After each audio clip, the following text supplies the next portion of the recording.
ഉദ്ദേശിച്ചത്. ലൊക്കേഷൻ കാണാൻ പോയി വരുമ്പോഴൊക്കെ ലോഹ്യമല്ലാതെ ഒരു സിനിമയുടെ അഭിമാനമായ ദ കംപ്ലീറ്റ് ആക്ടർ മോഹൻലാൽ അഥവാ നമ്മൾ മലയാളികളുടെ എല്ലാവരുടെയും സ്വകാര്യ അഹങ്കാരമായ നമ്മളുടെ സ്വന്തം ലാലേട്ടൻ പിറവി നൽകിയപ്പോൾ നമ്മൾ മലയാളികൾക്ക് ലഭിച്ചത് ഒരിക്കലും തീരാത്ത ഒരു നൊമ്പരമാണ്. ആ നൊമ്പരം ഇന്നും അതേപടി തുടരുന്നുണ്ടെന്നുണ്ടെങ്കിൽ that just shows the magnificence of the movie Kireedam.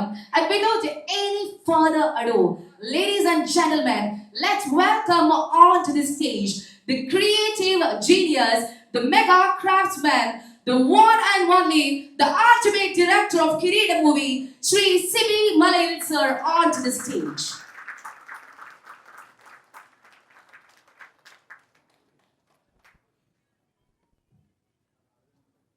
Thank you so much, sir.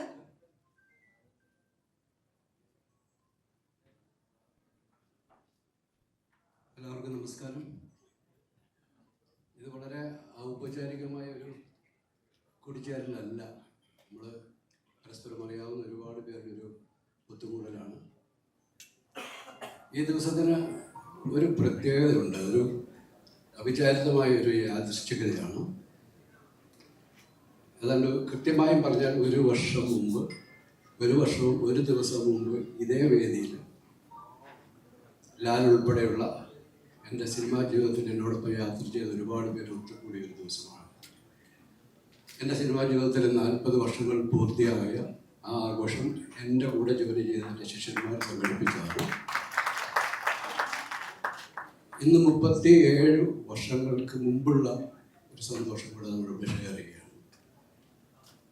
കിരീടം റിലീസാകുന്നത് 1989 ജൂലൈ 7-ാം തീയതിയാണ്. ഏതാണ്ട് 37 വർഷങ്ങൾക്ക് ശേഷം ഈ വരുന്ന ജൂലൈ ആദ്യവാരം തിയേറ്ററുകളിലേക്ക് അതിൻ്റെ റീമാസ്റ്റർ വേർഷൻ എത്തുകയാണ്. അത് സാധ്യമായത് NFDCയുടെ സഹകരണത്തോടുകൂടിയാണ്. ആദ്യമായിട്ടാണ് NFDC ഒരു മലയാള ചിത്രം അതിൻ്റെ നമ്മുടെ ഭാഷയിൽ നമ്മൾ റീമാസ്റ്ററിംഗ് എന്ന് പറയുമ്പോൾ അവർ അതിൽ പ്രിസർവ് ചെയ്യുന്ന ഒരു രീതിയിലാണ്. അതിൻ്റെ ഒറിജിനാലിറ്റി നഷ്ടപ്പെടാത്ത ഒരു റിസ്റ്റോറിങ്ങാണ് ഇവിടെ സംഭവിക്കുന്നത്. അത് ആദ്യമായിട്ട് അതിൻ്റെ റിസ്റ്റോറിങ് സംഭവിച്ച മലയാളത്തിലെ ആദ്യത്തെ സിനിമ എന്ന നിലയിൽ ഈ കഴിഞ്ഞ IFFIയിൽ ഗോവയിൽ നടന്ന ഫെസ്റ്റിവലിൽ അതിലൊരു premiere show, red carpet premiere show സംഘടിപ്പിച്ചിരുന്നു. NFDCയുടെ MD ശ്രീ പ്രകാശ് മക്തും ഇപ്പോൾ നമ്മുടെ കൂടിയുണ്ട്. അന്ന് ഇതിൻ്റെ നെഗറ്റീവ് റൈറ്റ്സ് ഹോൾഡറായ ശ്രീ വിജയകുമാറും ഞാനും അവിടെ ക്ഷണിക്കപ്പെട്ടിരുന്നു. അവിടെ ഒരു മലയാളികളല്ലാത്ത വിദേശ ഡെലിഗേറ്റുകൾ ഉൾപ്പെടെയുള്ള ഒരു വലിയ സദസ്സിന് മുമ്പിൽ അത് പ്രദർശിപ്പിക്കപ്പെട്ടപ്പോൾ നമ്മൾ ഇക്കാലം അത്രയും നമുക്ക് ലഭിച്ച ആ സിനിമയെക്കുറിച്ചുള്ള അപ്രീസിയേഷനിലേക്ക് ഏറ്റവും പരമോന്നതമായ ഒരു അവസ്ഥ അനുഭവിക്കാൻ എനിക്ക് അവിടെ കഴിഞ്ഞു. ഇന്ന് വീണ്ടും തിയേറ്ററുകളിൽ ഒരിക്കൽ കൂടി കാണാൻ മലയാളികൾ ആഗ്രഹിക്കുന്ന ഈ ചിത്രം എത്തുമ്പോൾ അത് അതേ സ്വീകാര്യത ഈ സിനിമയ്ക്കുണ്ടാകും എന്ന് ഞങ്ങൾ വിശ്വസിക്കുകയാണ്. ഇവിടെ ഈ സന്തോഷം നിറഞ്ഞ ഈ സമയത്ത് നിൽക്കുമ്പോഴും ഒരുപാട് സങ്കടപ്പെടുത്തുന്ന ഓർമ്മകൾ കൂടി നമ്മോടൊപ്പം ഉണ്ട്. കടന്നു വരുമ്പോൾ നിങ്ങൾ കണ്ടു ഈ സിനിമയുടെ ഭാഗമായിരുന്ന ഈ സിനിമയുടെ തിരശ്ശീലയ്ക്ക് മുമ്പിലും പിൻപിലുമായി പ്രവർത്തിച്ച ഒട്ടനവധി പേർ ഇന്ന് ഇവിടെ നമ്മോടൊപ്പം ഇന്ന് ഉള്ള ഞാനുൾപ്പെടെ ലാലുൾപ്പെടെ ഈ സിനിമയുടെ ഭാഗമായിരുന്ന ജീവിച്ചിരിക്കുന്ന ഒട്ടുമിക്ക പേരെയും ഇവിടേക്ക് എത്തിക്കുവാൻ കഴിഞ്ഞിട്ടുണ്ട്. ഏറ്റവും വലിയ സന്തോഷം ലാലിൻ്റെ സ്വാഭാവികമായിട്ടും ലാൽ ഇതിൻ്റെ ഭാഗമാണെന്ന് ആദ്യം തന്നെ തീരുമാനിച്ചു. ലാൽ തന്നെ പറഞ്ഞ സമയത്ത് ലാൽ തന്നെ എത്തിയിരിക്കുന്നു. ഞങ്ങൾ ലാലിനെ കാണാൻ ചെല്ലുമ്പോൾ ഇതിനൊരു പ്രിവ്യൂ, ഒരു പ്രീമിയർ ഷോ, ഒരു സെലിബ്രിറ്റി ഷോ നടത്താനുള്ള ഒരു ഡേറ്റാണ് ചോദിക്കാൻ ചെന്നത്. ലാൽ അത് സംബന്ധിച്ച ശേഷം പറഞ്ഞു 22-ാം തീയതി ഫ്രീയാണ്, അന്ന് നിങ്ങൾക്ക് എന്നെ കൊണ്ട ആവശ്യമുണ്ടെങ്കിൽ എന്നോട് ഉണ്ടാവും. അങ്ങനെയാണ് ഈ ലോഞ്ച്, ഈ ട്രെയിലർ ലോഞ്ചിൻ്റെ ചടങ്ങ് കൂടി നമ്മൾ എൻ്റെ കൂടെ കൂട്ടിച്ചേർത്തത്. അപ്പോൾ ഒരു പൂ ചോദിച്ചപ്പോൾ ഒരു പൂക്കാലം തന്നു എന്ന് പറയുന്നത് പോലെ അദ്ദേഹം ഇതിൻ്റെ ഭാഗമാണ്. എത്രമാത്രം ഹൃദയത്തിലേക്ക് അദ്ദേഹം ഈ സിനിമയെ ചേർത്ത് വെച്ചിരിക്കുന്നു എന്നുള്ളത് നമുക്കെല്ലാവർക്കും അറിയാം. ഞാൻ അവിടെ ലൊക്കേഷൻ ചെന്ന് ഇതിൻ്റെ ഇന്ന് റിലീസ് ചെയ്യാൻ പോകുന്ന ട്രെയിലർ കാണിച്ചപ്പോൾ അദ്ദേഹം ഓരോ സീനുകളും ഓരോരുത്തരെയും കാണുമ്പോഴൊക്കെയും അദ്ദേഹം അതിനോട് കാണിക്കുന്ന ഒരു ഇമോഷണൽ ആയിട്ടുള്ളൊരു റിയാക്ഷൻസ് എന്നെയും ഞങ്ങളെല്ലാവരെയും വല്ലാതെ സ്പർശിക്കുന്നുണ്ടായി. മറ്റൊരു സന്തോഷം ഒരുപക്ഷെ ഈ സിനിമയുടെ നായിക ഇവിടെ എത്തിച്ചേർന്നു എന്നുള്ളതാണ്. ഞാൻ പാർവതിയെ വിളിക്കുമ്പോഴും ഈ ഒരു ചടങ്ങിലേക്ക് പാർവതി എത്തുമെന്നുള്ളൊരു പ്രതീക്ഷ എനിക്കുണ്ടായിരുന്നില്ല. കാരണം ദീർഘകാലമായി സിനിമയുമായി ബന്ധപ്പെട്ട ഒരു പ്രോഗ്രാമുകളിലും പാർവതി പ്രത്യക്ഷപ്പെട്ടതായി കണ്ടിട്ടില്ല. എങ്കിലും ഞാനിത് പറഞ്ഞപ്പോൾ ഒരു 5 മിനിറ്റ് കഴിഞ്ഞ് എന്നെ തിരിച്ചു വിളിച്ചിട്ട് ഞാൻ ടിക്കറ്റ് ബുക്ക് ചെയ്യാം, ഞാൻ വരുന്നു എന്നുള്ളത്.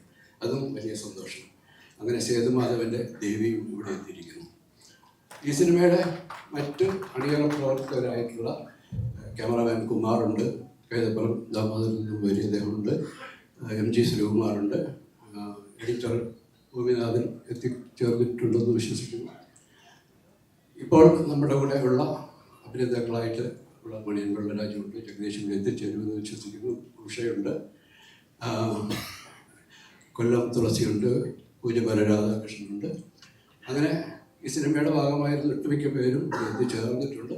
ബാക്കിയുള്ളവരൊക്കെ വളരെ എത്തിച്ചേരുമെന്ന് ഞാൻ പ്രതീക്ഷിക്കുന്നത്. ഏതായാലും അങ്ങനെ ഒരു വലിയ കൂടിച്ചേരൽ നമുക്കൊരുമിച്ച് ഇവിടെ ഈ ഒരു വേദിയിൽ ഒരിക്കൽ കൂടി കണ്ടുമുട്ടാനായിട്ട് നമ്മുടെ പഴയകാല ഓർമ്മകൾ പങ്കുവെക്കാനൊക്കെ കിട്ടിയ ഈ അവസരത്തെ ഞാൻ വളരെ ഹൃദയത്തോട് ചേർത്ത് വയ്ക്കുന്ന നിമിഷങ്ങളാണ്.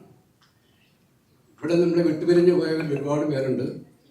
തിക്കുറിശി ചേട്ടനും ശങ്കരാടി ചേട്ടനും ഒടുവിൽ ഉണ്ണികൃഷ്ണൻ ചേട്ടനും ശ്രീനാഥ്, മുരളി, തിലകൻ ചേട്ടൻ, പനമ ചേച്ചി, വിലോമന ചേച്ചി, കനകലത, ഒരുപാട് പേര്, ജോൺസൺ മാസ്റ്റർ കുടുംബം ഇന്നിവിടെ എത്തിച്ചേരേണ്ടതാണ്, എത്തിച്ചേരും ഞാൻ വിശ്വസിക്കുകയാണ്. അതിലേറ്റവും കൂടുതൽ എന്നെ വ്യക്തിപരമായിട്ട് എനിക്ക് സങ്കടപ്പെടുത്തുന്നത് ഒരാളുടെ ഭാവം ലോഹിദാസിൻ്റെതാണ്. ലോഹിയുടെ ഉണ്ടായിരുന്നെങ്കിൽ എന്ന് ഞാൻ വല്ലാതെ ഇപ്പോഴും വിളിക്കുന്നു. ലോഹിയുടെ ആ ഒരു അസാന്നിധ്യത്തെ നികത്തുവാനായിട്ട് അദ്ദേഹത്തിൻ്റെ 2 മക്കളും ഇവിടെ എത്തിച്ചേർന്നിട്ടുണ്ട്. ഈ വേദിയിലേക്ക് ഇനി വിളിക്കേണ്ടത് ലോഹിയായിരുന്നു. ലോഹിക്ക് പകരം ലോഹിയുടെ മക്കളെ 2 പേരും ഞാൻ ഇങ്ങോട്ടേക്ക് ക്ഷണിക്കുകയാണ്. ഹരികൃഷ്ണൻ, വിജയശാലി.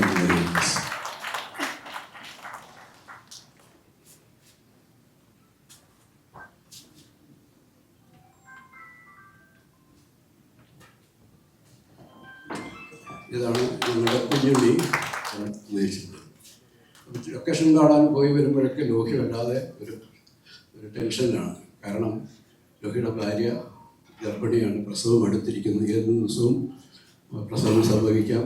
അങ്ങനെ ഞങ്ങൾ പാലക്കാട് ചുറ്റോട് ഭാഗത്തൊക്കെ തിരിച്ച് വടക്കാഞ്ചേരിയിലെത്തിയപ്പോൾ വണ്ടി നിർത്തിയിട്ട് ഒരു ടെലിഫോൺ ബൂത്തിൽ കയറി ലോഹി ഫോൺ ചെയ്തു. അപ്പോൾ അറിയുന്നു ഈ ചക്കര ജനിച്ചത്. അങ്ങനെ അവർ ജനിക്കുന്നതിന് മുമ്പ് അവരുടെ അപ്പൻ എഴുതിയ ഒരു മലയാളത്തിലെ ഏറ്റവും മികച്ച സിനിമയുടെ ഈ ആഘോഷവേളയിലേക്ക് അവരെ എത്തിച്ചേരാൻ കഴിഞ്ഞതിൽ എനിക്ക് വളരെ സന്തോഷമുണ്ട്. നിങ്ങൾക്ക് അച്ഛനെക്കുറിച്ച് എൻ്റെ സിനിമയെക്കുറിച്ച് കിരീടം സിനിമയെ പറ്റി പ്രത്യേകിച്ച് കൂടുതലൊന്നും പറയാനായിട്ട് എനിക്ക് ഏറ്റവും ഇഷ്ടപ്പെട്ട കഥാപാത്രം, അച്ഛൻ എഴുതിയതിൽ വെച്ച് ഏറ്റവും ഇഷ്ടപ്പെട്ട കഥാപാത്രമാണ് സേതുമാധവൻ. അത് ആ സിനിമ ഞാനൊക്കെ ഈ പറഞ്ഞൊരു ചെറുപ്പത്തിൽ തൊട്ട് എപ്പോഴും ടി വിയിലൊക്കെ പലപ്പോഴും കണ്ട് അങ്ങനെയാണ് വന്നിരിക്കുന്നത്. ഒരിക്കലും അന്ന് ആ ഒരു തലമുറ ഫ്രഷ് ആയിട്ട് തിയേറ്ററിൽ കണ്ടപ്പോൾ ഉള്ളൊരു അനുഭവത്തെ പറ്റിയൊന്നും നമുക്ക് ചിന്തിക്കാൻ പോലും പറ്റുന്നില്ല. ഇന്നിപ്പോ നമുക്ക് പോസിബിൾ ആയിട്ടുള്ളൊരു മാർഗം ഇതാണ്. അതിനൊരു സ്റ്റോറി തന്നെ ആ ഒരു ദൃശ്യഭംഗിയിൽ തന്നെ അവതരിപ്പിക്കുമ്പോൾ ഒരു തിയേറ്റർ എക്സ്പീരിയൻസ് എന്ന് പറയുന്നത് നമ്മൾ ടി വിയിൽ കാണുന്നതിനപ്പുറത്തേക്ക് ഒരു തിയേറ്റർ എക്സ്പീരിയൻസ് എന്ന് പറയുന്നത് തീർച്ചയായിട്ടും ആ സിനിമയ്ക്ക് അനുഭവിക്കാനായിട്ടുള്ള ഭാഗ്യം വീണ്ടും എല്ലാവർക്കും ഉണ്ടാവും പ്രതീക്ഷ.